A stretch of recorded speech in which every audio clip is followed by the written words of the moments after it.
بسم اللہ الرحمن الرحیم۔ آج کی ماں کو جاگنے کی ضرورت ہے۔ السلام علیکم ورحمۃ اللہ وبرکاتہ۔ میری یوٹیوب فیملی، کیسے ہیں آپ سب لوگ؟ امید کرتی ہوں آپ لوگ بالکل ٹھیک ٹھاک ہوں گے۔ آج کا ٹاپک ہے آج کی ماں۔ انسان کو، خاص کر ماؤں کو، کسی بھی سٹیج پر فارغ نہیں ہونا چاہیے۔ اگر مائیں چاہتی ہیں کہ ہماری آنے والی نسلیں اچھی مسلمان اور اچھے انسان بنیں، دجال اور آنے والے فتنوں میں گھر کر اپنا ایمان اور آخرت برباد نہ کر لیں، تو آج کی ماں کو زندگی کے باقی مصروفیات کے ساتھ قرآن اور سیرت سے جڑنا ہوگا۔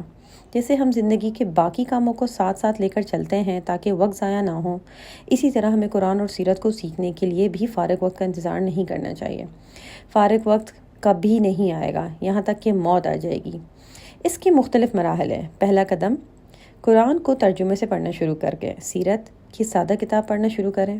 دوسرا قدم، ترجمے سے پڑھ لیا تو ایک تفسیر پڑھنا شروع کریں، سیرت اور مصنفین کی کتابیں پڑھنا شروع کریں۔ تیسرا قدم، ایک تفسیر پڑھ لی تو 2 اور تفاسیر پڑھنا شروع کریں، صحابہ کرام کی زندگیوں کو پڑھنا شروع کریں۔ چوتھا قدم، خواتین اپنی دوست احباب سے زندگی کے مسائل کو قرآن اور حدیث کے حساب سے حل کرنے کی کوشش کریں۔ سیرت نبوی اور سیرت صحابہ کرام سے بھی زندگی کے مسائل کا حل ڈھونڈنا شروع کریں۔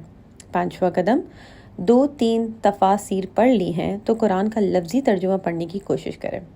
سیرت نبوی اور قرآن کریم سے زندگی کے ایک ہی موضوع پر مختلف احکامات کو پڑھنے اور اپنے لیے سبق حاصل کرنے کی کوشش کریں۔ چھٹا قدم، قرآن کی عربی اور احادیث کی عربی کو سمجھنے کے لیے کورس کریں، ساتھ ساتھ دنیاوی علوم کو بھی لنک کرتے جائیں۔ خواتین کے لیے بہت کچھ ہے سیکھنے کو۔ ہم مسلم خواتین کے بچے ہو جاتے ہیں، بڑے بھی ہو جاتے ہیں اور شادی شدہ بھی ہو جاتے ہیں، مگر ہم میں کوئی بھی قرآن کے ترجموں کو آگے بڑھنے کی کوشش نہیں کرتا۔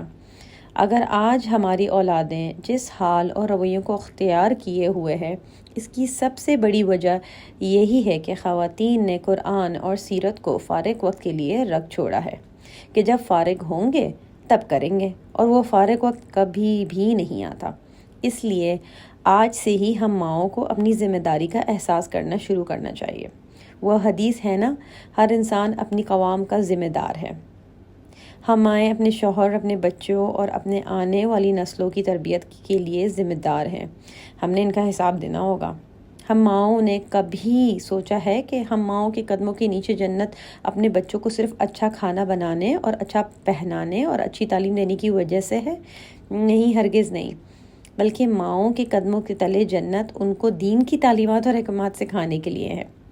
سیرت نبوی اور صحابہ کرام کی زندگیوں سے اپنی اور بچوں کی زندگیوں کے مسائل کا حل نکال کر آج اور آنے والے فتنوں کے لیے تیار کرنے کی کوشش کرتے رہنے کی وجہ سے ہے، ورنہ بچوں کی جسمانی پرورش کے لیے جتنی دنیاوی تکالیف ایک ماں اٹھاتی ہے، اس سے کہیں زیادہ ایک باپ اٹھاتا ہے۔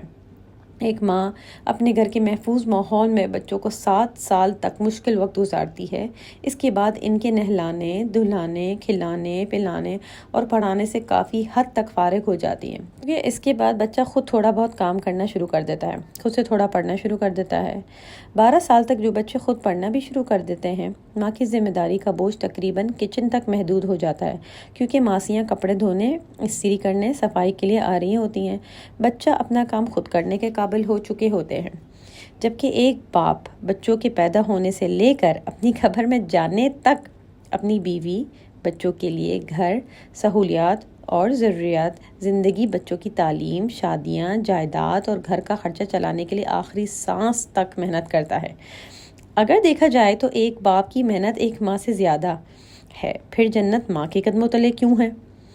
ہم ماؤں کے پاس یہ سوچنے کا وقت ہی نہیں ہے، اس لیے کہا جاتا ہے والعصر ان الانسان لفی الخسر، اور قسم ہے زمانے کی کہ انسان خسارے میں ہے۔ اور مجھے لگتا ہے کہ ایک لا علم ماں زیادہ خسارے میں ہے، مگر ہمیں اس علم کا نہیں ہے، ہمیں علم نہیں ہے کہ ہم آج اپنے بچوں کی تربیت کر رہے ہیں، وہ تا قیامت آنے والی نسلوں کی ہے۔ ہماری اولاد، ان کی اولاد، ان کی اولاد، سب کا حساب ہوگا ہم سے۔ آج اپنے بچوں کی تربیت، دین کی تعلیمات اور ان کی حکمت کو سمجھ کرنا کی تو ہم آئیں یہ کس آسانی سے سمجھ لیتی ہیں کہ ہم صرف اپنی اولاد کا حساب ہوگا، باقی نسلوں کا نہیں ہوگا، کیونکہ ہم نے اپنے بچوں کو قاری صاحب سے ناظرہ اور قرآن پڑھایا، ان کو صورتیں زبانی آتی ہیں، ان کو پورا قرآن حفظ کرایا ہوا ہے۔ تو ضرور سوچیے گا ان باتوں میں اور ضرور غور کریے گا ان باتوں میں، کیونکہ یہ صرف باتیں وہ باتیں نہیں ہیں کہ کہہ دی جائیں اور آپ اس پہ ایک کان سے نکال کے دوسرے کان سے نکال دی جائیں۔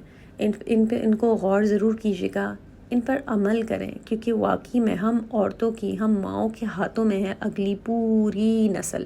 اور اس وقت جو ہماری نسلیں جو چیزیں جو فتنے فیس کر رہی ہیں، بلیو می، وہ نہ ہم نے دیکھی تھی، نہ ہم سے پہلے لوگوں نے دیکھی تھی، اور ایون کہ نہ ان سے پہلے لوگوں نے دیکھی تھی۔ اور ان کے پاس تو اتنے فتنے ہیں، جس کا سب سے بڑا فتنہ ہے وہ ٹی وی ہے، انٹرنیٹ ہے، کیونکہ اسی کے ہی، اور ایک چھوٹی سی چیز جو کہ ہے موبائل، جو ہر بچے کے ہاتھ میں ہے، اور وہ ایک کلک پہ دنیا کی ساری وہ چیزیں دیکھ سکتا ہے جو صرف فتنہ ہی ہے۔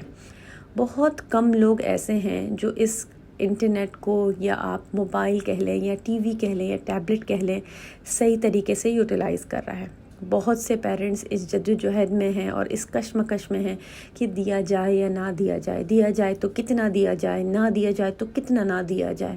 یقین مانیں یہ سب سے بڑا فتنہ ہے، اس کو کنٹرول کرنا ہی بہت بڑا کام ہے۔ لیکن اگر آپ اپنے بچے کی دینی تربیت کر رہے ہیں، اور آپ اس ویڈیو میں دیکھ سکتے ہیں کہ میں نے کتنی زیادہ قسم کی اسلامی تربیت اور اسلامی ایکٹیویٹیز کروائی ہوئی ہیں، تو آپ اپنے بچوں کو انڈلج کریں۔ آپ کے بچے بڑے ہو گئے، کوئی بات نہیں، آپ ان کے ساتھ بڑے قسم کی ایکٹیویٹیز کریں، موویز اس طرح کی دیکھیں جن سے ان کو کوئی لیسن ملے، اسلامک کنٹینٹ شیئر کریں، بڑی بڑی اسلامک کتابیں پڑھیں، مل کے قرآن پڑھیں، مل کے تفسیر پڑھیں، مل کے مسجد جائیے، مل کے قصے دیکھیے۔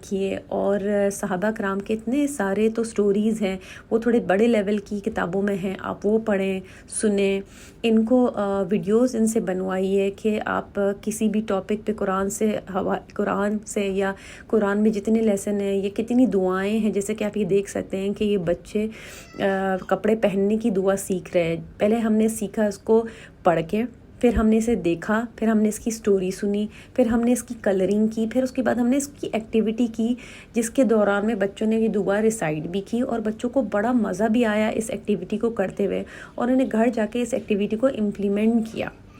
اور اب جب وہ روز کریں گے تو ان کی روٹین میں آ جائے گا۔ جب یقین کریں بچے یہ سب دعائیں اور قرآن پڑھتے ہیں اور سیکھتے ہیں اور فالو کرتے ہیں، تو وہ بہت بڑے چھوٹے چھوٹے فتنوں سے تو بچتے ہی ہیں، لیکن بہت بڑے بڑے فتنوں سے بھی بچتے ہیں۔